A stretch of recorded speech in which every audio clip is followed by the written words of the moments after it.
And this comes as another protest is getting underway at Market and Powell Streets. ABC 7 News reporter Suzanne Fon joins us live to explain how the city is getting ready for all these rallies. Suzanne. Oh, well, there's so many police officers around me. This crowd getting larger and louder by the minute. Let me step out of the way and give you a closer look. A lot of people here, as you can hear, asking or demanding for Palestine to be freed. And a lot of them are also asking for all U.S. aid to Israel to be ended. This is one of many demonstrations across the city during APEC. On 3rd Street near Townsend in San Francisco, hundreds of Chinese Americans came out with flags. It's very patriotic, for the Chinese community. The hope to send a strong message welcoming Chinese President Xi Jinping. All the Chinese people are very happy to see the President Xi will be here, and we'll have the meeting with the President Biden, and it's a sign of the improvement of relationship between China and the U.S. Demonstrators for various social causes believe APEC is the perfect setting for getting their message across.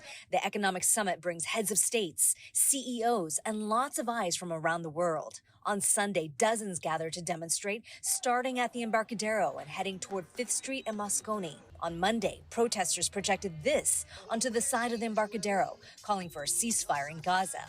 And these performers rappelling down the side of the Transamerica Pyramid building, also making the same demands. So as the world watches as President Joe Biden meets with top world leaders like Chinese President Xi Jinping and Canadian Prime Minister Justin Trudeau, city leaders say they're ready for anything. In San Francisco, we're used to dealing with a lot of protests.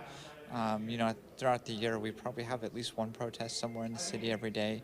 So our officers are really skilled at handling those, facilitating First Amendment activities. The protests during APEC are sure to impact people throughout the city of San Francisco. But having protests in the city at the same time where we have dignitaries in the city is going to make things a little more difficult to get around. Police say they're ready. We've got all hands on deck. We'd have other agencies from around the state and the Bay Area that are helping us, namely the California Highway Patrol, who sent us, a large number of officers. Last week, the San Francisco chief of police announced that his entire department has been mobilized. This is the first time in decades. Which means every able-bodied officer will be working.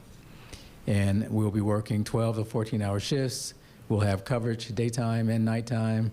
And our goal is to be prepared for anything and everything that may come our way. And tonight, protesters along Market stand in support of Palestine, again calling for a ceasefire in Gaza. Tomorrow morning, climate activists will rally, and then they'll march to demand that Citibank and ExxonMobil stop funding fossil fuels. We're live here in San Francisco. Suzanne Fon, ABC 7 News. Okay, Suzanne, thanks a lot. Now today.